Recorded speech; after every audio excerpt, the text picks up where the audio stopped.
অনেক ধরনের chicken fry তো খেয়েছেন, এবার তাহলে একটু ডিফারেন্টভাবে এইভাবে চিকেন ফিঙ্গারগুলো তৈরি করে দেখুন। ইফতারে এটা ছোট্ট সোনামণিরা অনেক বেশি পছন্দ করবে, সেই সাথে বড়রাও কিন্তু অনেক পছন্দ করবে। আসসালামু আলাইকুম everyone, welcome back to my channel. একই ধরনের চিকেন ফ্রাই খেতে খেতে একদমই ভালো লাগে না। একটু ডিফারেন্টভাবে তৈরি করলে যেমন দেখতে ভালো লাগে, তেমনি খেতেও কিন্তু এটা অনেক বেশি মজাদার। আর একবার বানিয়ে কিন্তু আপনারা এগুলো সংরক্ষণ করেও রেখে খেতে পারবেন। চলুন তাহলে কথা না বাড়িয়ে ঝটপট রেসিপিটি দেখে আসি। বিসমিল্লাহ। ফার্স্টে আমি এখানে চিকেনের 2টি ব্রেস্ট পিস ঠিক এরকম ফিঙ্গারের আকারে কেটে নিয়েছি। খুব একটা বেশি মোটাও করিনি, আবার খুব একটা বেশি পাতলাও রাখিনি, ঠিক ফিঙ্গারের আকারেই কিন্তু কেটে নিয়েছি। আপনারা চাইলে আরও একটু ছোট বড় অথবা পাতলা করেও কেটে নিতে পারেন। এইবার এর মধ্যে দিয়ে দিচ্ছি একটি ডিম,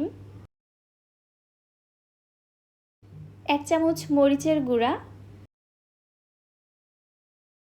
হাফ চামচ আদা গুঁড়া এবং হাফ চামচ রসুন গুঁড়া। আপনাদের হাতের কাছে আদা রসুনের গুঁড়া না থাকলে আপনারা এখানে বাটাও ব্যবহার করতে পারবেন।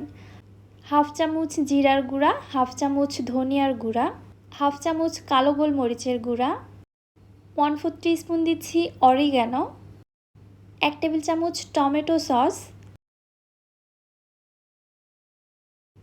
1 চামচ সয়া সস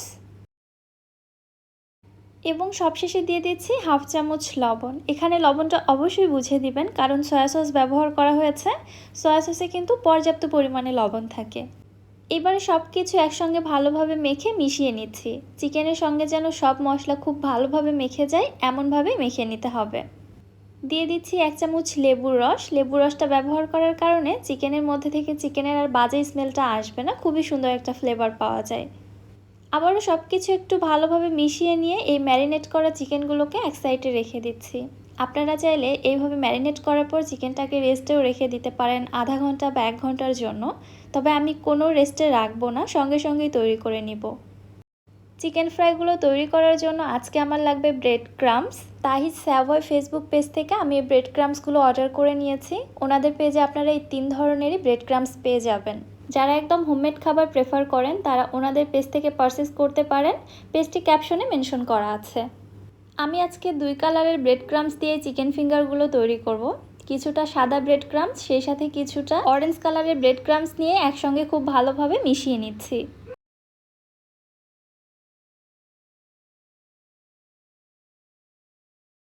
এইভাবে 2 কালারের ব্রেড ক্রাম্বস একত্রিত করে নিলে কালারটা একটু ডিফারেন্ট আসে, যেটা দেখতে অনেক বেশি আকর্ষণীয় হয়।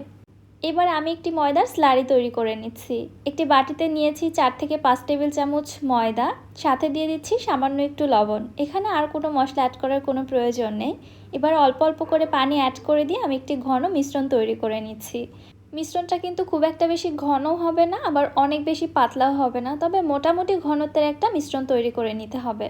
পানিটা একবারে ধাপ করে ঢেলে না দিয়ে ঠিক এরকম অল্প অল্প করে দিয়ে মিশ্রণটা তৈরি করে নিতে সুবিধা হয়, মানে কনসিস্টেন্সিটা খুব ভালোভাবে বোঝা যায়। আমি ঠিক এরকম ঘনত্বের একটি মিশ্রণ তৈরি করে নিয়েছি। মিশ্রণের মধ্যে যদি কোনো লাম্পস থেকে থাকে তাতেও কোনো প্রবলেম নেই। এবার একটি করে চিকেন পিস নিয়ে ফার্স্টে আমি ব্রেড ক্রাম্বসের মধ্যে কোট করে নিচ্ছি। এই কোটিংটা কিন্তু খুব একটা বেশি ভালো হবে না, খুবই সামান্য একটু ব্রেড ক্রাম্বস কোট হবে। এবার এই চিকেন পিসটিকে আমি আবার ময়দার স্লারের মধ্যে কোট করে নিচ্ছি। এক্সট্রা ব্যাটারটা ঝেড়ে আবারও দিয়ে দিচ্ছি ব্রেড ক্রাম্বসের মধ্যে। এবারে কোটিংটা খুব ভালোভাবে হবে, মানে খুব মোটা একটা প্রলেপ পড়বে আর কি। যত বেশি ব্রেড ক্রাম্বস এখানে কোট করা যাবে, চিকেন ফিঙ্গারটা খেতে কিন্তু তত বেশি ক্রিস্পি হবে। একটি চিকেন ফিঙ্গার তৈরি করা হয়ে গেছে, একইভাবে আমি আরও একটি আপনাদের তৈরি করে দেখাচ্ছি আপনাদের বোঝার সুবিধার জন্য। ঠিক আগের প্রসেসেই কিন্তু আমি এই চিকেন ফিঙ্গারটাকেও কোট করে নিচ্ছি। আচ্ছা, আমি এখানে 2 কালারের ব্রেড ক্রাম্বস নিয়েছি। আপনাদেরও যে তাই করতে হবে ব্যাপারটা কিন্তু এমন না, আপনারা যে কোনো একটি কালার দিয়েও এই চিকেন ফিঙ্গারগুলো তৈরি করে নিতে পারবেন। একইভাবে আমি এই চিকেন ফিঙ্গারটাও কোট করে নিয়েছি। দেখতে কিন্তু বেশ আকর্ষণীয়ই লাগছে। একে একে সবগুলো চিকেন ফিঙ্গার কোট করা হয়ে গেছে, দেখতে পাচ্ছেন। এই অবস্থাতে আপনারা এই চিকেন ফিঙ্গারগুলোকে কিন্তু ফ্রোজেন করে রেখে দিতে পারেন। তবে আমি ফ্রোজেন করছি না, সরাসরি আপনাদের ভেজে দেখাচ্ছি। চুলায় একটি প্যানে পর্যাপ্ত পরিমাণে তেল খুব ভালোভাবে গরম করে নিয়েছি।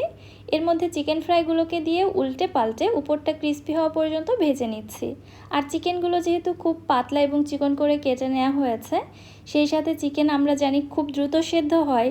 সো ভেতরে কাঁচা থাকার কোনো চান্স নেই। 6 থেকে 7 মিনিট সময় নিয়ে ভেজে নিলেই এনাফ। মাশাআল্লাহ, দেখতেই পাচ্ছেন চিকেন ফিঙ্গারগুলো কত বেশি লোভনীয় হয়েছে। এগুলো শুধু দেখতেই লোভনীয় হয়নি, খেতেও কিন্তু অনেক বেশি মজা। প্রতিদিন একই ধরনের চিকেন ফ্রাই না খেয়ে বাচ্চাদের এভাবে ডিফারেন্ট কিছু তৈরি করে দিতে পারেন, তারা খুবই বেশি খুশি হবে এবং অনেক মজা করে খাবে। ইফতারে এরকম একটি আইটেম থাকলে কিন্তু খুবই ভালো হয়। চিকেনের ভেতরটাও কত বেশি সফট হয়েছে মাশাআল্লাহ, সেটা তো আপনারা দেখতেই পাচ্ছেন। ভেতরটা সফট, জুসি এবং উপরটা ক্রিস্পি। আলহামদুলিল্লাহ। আজকে তাহলে আর কথা না বাড়িয়ে এখানেই বিদায় নিচ্ছি। আল্লাহ হাফেজ।